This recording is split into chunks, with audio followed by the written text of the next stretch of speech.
This is a crazy story with dealing with Vince and you and I. It happened here in Tampa. God. How crazy was that? Yeah. This is. You want to tell the story? Let's tell it. Let's tell it. I wrote about it in my book, so people are going to hear about it pretty soon anyways. But so we're in Tampa, and the idea was I was the world champ. I had a lot of heat with the fans, like as a big heel. Right. And we did what was it called? Taboo Tuesday or Cyber Sunday. Yeah. And the idea was that the fans would pick the referee. Right. And Vince said to me, listen, we want to put Dave over because we want people to know that when they invest in this pay-per-view that their opinion counts. Right. But you'll win it back. We'll give it right back to you. The next week in Tampa in a cage match. Right.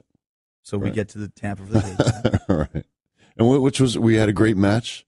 Yeah, we did. It was a great win. I was, of course, you were going over, and we knew how you were going over with them, and I just thought, this was a point where we weren't shedding blood anymore. Yeah, we're PG, and I just didn't want to hear that because it made no sense to me, especially when there's a title match involved. And yes, I was just still, it was still instilled in me that when you get hit over the head with a metal pipe, you bleed. Because we were in a cage too. When we were in a cage, it was like, it just made sense. And so I decided. Yeah, the finish was that I had some kind of a brass knuckle or a pipe on top of the cage. Yeah, it was a pipe that you reach off the top of the cage. And you were going to powerbomb me off the top rope, but I grabbed the pipe and hit you with it. Yeah.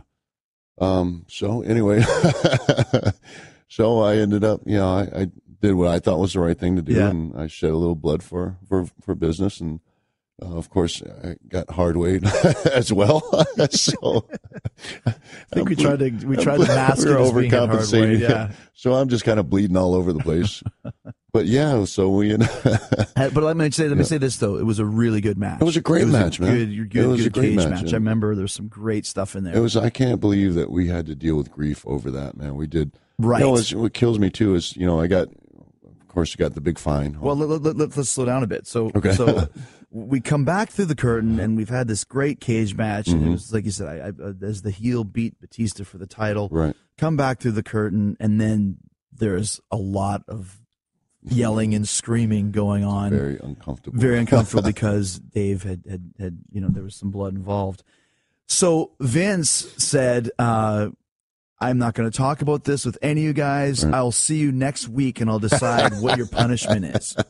No, I called him on the way home, and I called him. You weren't very nice about where's your phone call? Where you? Well, I was like, listen, Vince, I'll take responsibility for it, but this match was great. Like, I'm the vet. And he's like, shut up, F off. I don't want to talk to you. I'll talk to you next week. Go F yourself. But the call was 18 seconds long. That was it. Boom. So we have a whole European tour. And we got to worry about what's going to happen on Monday. Oh, man. So do you remember Monday? TV finishes, and they lead us into an office. Yeah, so so they've got this monitor set up in front of a mirror, and we're sitting down like three kids in trouble with Vince pacing behind us. Yes. He has like a toothpick in his mouth. Yes. Is it me, Dave, Dean, Dean Malenko, was the producer of the match, and Mike Chioda, who was the ref. And Johnny Ace. The Ace was in there, right? Yeah. So Vince is pacing back like the detective, and we're being interrogated. Yeah. And then they start playing the playbacks in slow motion with the highlights, like it's a space, like the alien. Yeah, real UFOs. Here's the UFO, and they show the little white circle in the right corner where you're supposed to look to see where the UFO is in the sky. Right. That's what they had around Batista's hand and Batista's forehead. And slow motion. Yeah, slow motion. We know what we did. We know what we did. What's the consequences? Do you remember there was a camera angle from like the back of the arena that I'd never seen before? No, where did that camera come from? It was like a secret, like that. That's why it was Big Brother. It was the Big Brother camera. It was. Yeah. You never pick your nose in the arena because someone's always filming you. Right. So yeah, they like Dave just said over and over again, slow motion. Here it is one way, and here it is another way, and here it is another way, and it's like you said, we get it. There's blood involved.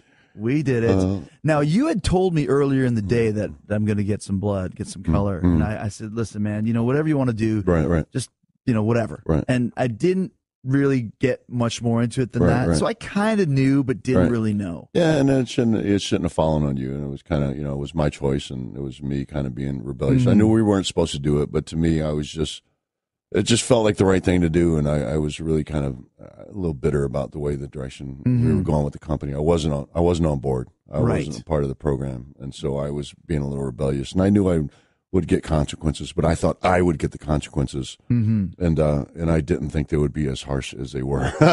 So Vince is there, and he's like, "I could fire you, but that would be too easy." Yeah, right. He said, "Tell him what he said." And he starts passing out fines. And I think, did he give you guys first?